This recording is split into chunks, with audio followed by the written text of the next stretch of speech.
కృష్ణా జిల్లా కొక్కిలిగడ్డ హై స్కూల్లో P4లో భాగంగా దాదాపుగా ₹1.5 కోటి వ్యయంతో నిర్మించినటువంటి అదనపు తరగతి గదుల ప్రారంభోత్సవానికి నారా లోకేష్ గారు అయితే వెళ్ళారు. ఈ సందర్భంగా విద్యార్థులతో నారా లోకేష్ గారు సరదాగా ముచ్చటించడం జరిగింది.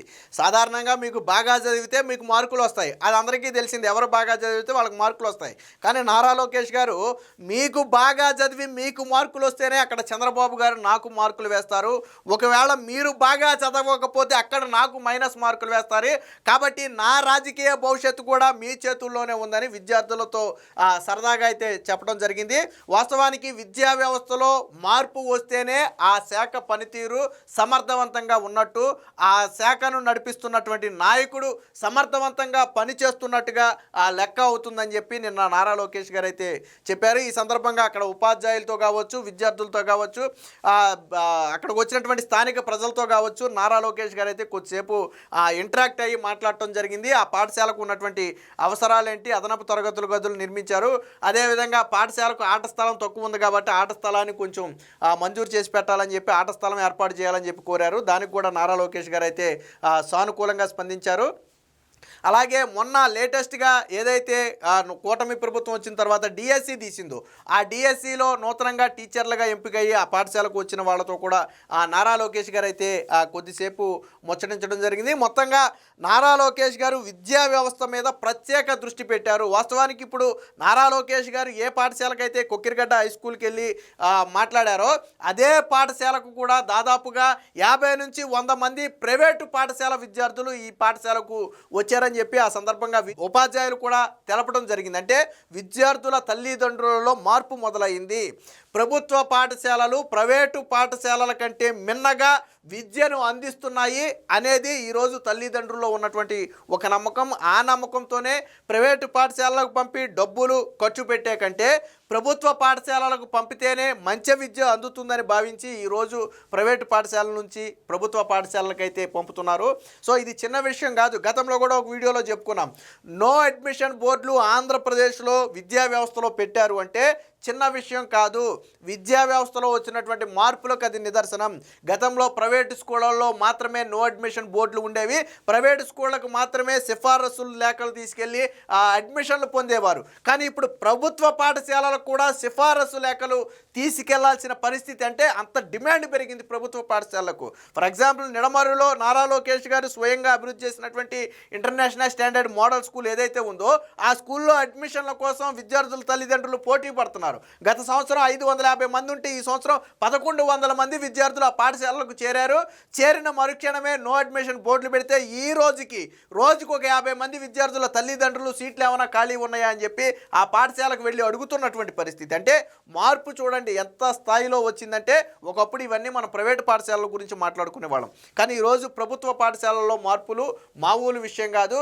గతంలో జగన్మోహన్ రెడ్డి ఏం చేశాడంటే నాడు నేడు పేరుతో నేను రంగులేశానని చెప్పి కొన్ని పాఠశాలలు మాత్రమే చెప్పుకునేవాడు. కానీ జగన్మోహన్ రెడ్డి అన్ని పాఠశాలలను నాడు నేడులో బాగు చేయాల. జగన్మోహన్ రెడ్డి ఎక్కడా కూడా కొత్త బిల్డింగులు నిర్మించాల. ఒకటి నిర్మిస్తే నిర్మించి ఉండొచ్చు. మీకు గతంలో కూడా మనం కొన్ని వీడియోలు చేసుకున్నాం. మీరు ఒక ఏడాది 2 ఏళ్ళు 3 ఏళ్ళు వెనక్కి వెళ్తే మీకు కొన్ని వీడియోలు కనపడతాయి. ఏంటంటే నాడు నేడు పేరుతో పనులు ప్రారంభించి బిల్లులు చెల్లించకపోవడంతో కాంట్రాక్టర్లు మధ్యలోనే వదిలేశారు. అంటే కొన్ని తరగతి గదుల్లోనేమో సిమెంట్ బస్తాలు, కొన్ని తరగతి గదుల్లో ఇసుక బస్తాలు ఇవి ఉండేవి. అంటే వీళ్ళేమో చెట్టు కింద పాఠాలు చెప్పుకునేవాళ్ళు, లేదా చిన్న గుడారం లాంటిది ఏర్పాటు చేసి పాఠాలు చెప్పుకునేవాళ్ళు. సరే ఈ బిల్డింగ్ 3 నెలలకో 4 నెలలకో పూర్తవుతుంది కదా అంటే వీళ్ళు నిర్మాణాన్ని మధ్యలో వదిలేసి వెళ్ళిపోయేవాళ్ళు. ఏంటంటే బిల్లులు చెల్లించేది కాదు ప్రభుత్వం. సో అలాంటి అనేక పరిస్థితులు ఉండేవి. కానీ ఈరోజు నారా లోకేష్ గారు అటు పాఠశాలలను అభివృద్ధి చేయటంతో పాటు అన్నిటికంటే ముఖ్యమైనటువంటి ఉపాధ్యాయ పోస్టులను భర్తీ చేశారు. విద్యార్థుల నిష్పత్తికి తగ్గట్టుగా ఈరోజు ప్రతి పాఠశాలలో ఉపాధ్యాయులు రావటం వల్ల విద్యా వ్యవస్థలో మరికొన్ని మార్పులు వచ్చాయి. సో దీనికి సంబంధించినటువంటి వార్త కూడా ఒకటి వచ్చింది, ఒకసారి చూద్దాం. మీరు చదవకపోతే నాకు మైనస్ మార్కులు, సీఎం ఊరుకోరు, నా భవిష్యత్తు మీ చేతుల్లోనే, విద్యార్థులతో లోకేష్ సరదా వ్యాఖ్యలు. విద్యా వ్యవస్థలో సంస్కరణలు పూర్తి, ఇక ఫలితాలు సాధించాలని టీచర్లకు స్పష్టీకరణ. మోడల్ ఆఫ్ ఎడ్యుకేషన్గా మార్చాలని నిర్దేశం. సమస్యలపై లీప్ యాప్ ద్వారా నేరుగా తనను సంప్రదించవచ్చని టీచర్లకు సూచన. P4 క్రింద కృష్ణా జిల్లా కొక్కిలిగడ్డ హై స్కూల్లో నిర్మించిన అదనపు తరగతుల గతుల ప్రారంభం అయితే జరిగింది. ఈ సందర్భంగా ఇక్కడ విద్యార్థులతో ముచ్చటిస్తున్నారు. ఆ ఫోటోను కూడా మనం ఇక్కడ చూడొచ్చు.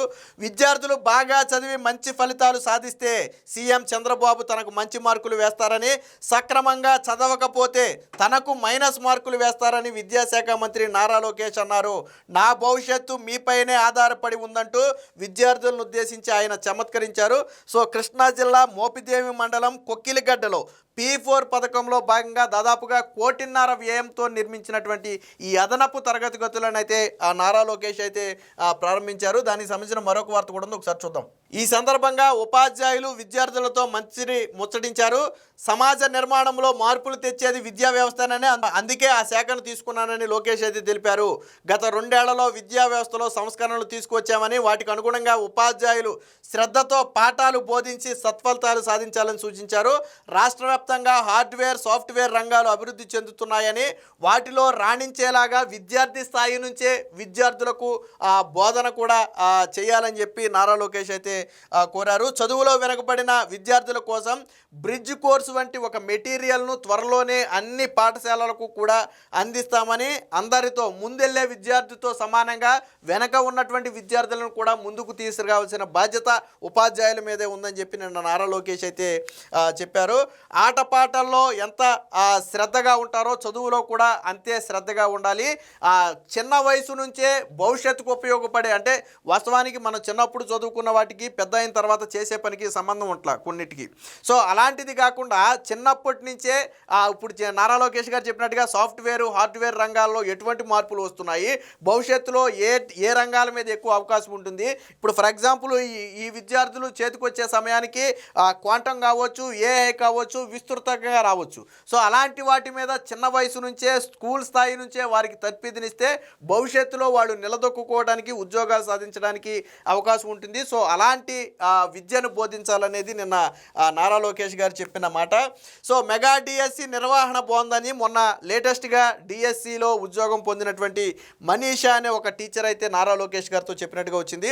155 రోజుల వ్యవధిలోనే డిఎస్సి నోటిఫికేషన్, పరీక్ష నిర్వహణ, ఉద్యోగాలు ఇవ్వటం వంటి ప్రక్రియలు పారదర్శకంగా నిర్వహించారని 2025 డిఎస్సి ద్వారా ఎంపికైన మనీషా తెలిపారు. దీనివల్లే తనలాంటి వాళ్ళు ఈరోజు తనలాంటి వాళ్ళ టీచర్ కళ నెలవేరిందని, కొక్కిరిగడ్డ హై స్కూల్లో ఆట స్థలాన్ని ఏర్పాటు చేయాలని మరొక హిందీ టీచర్ అయితే కోరారు.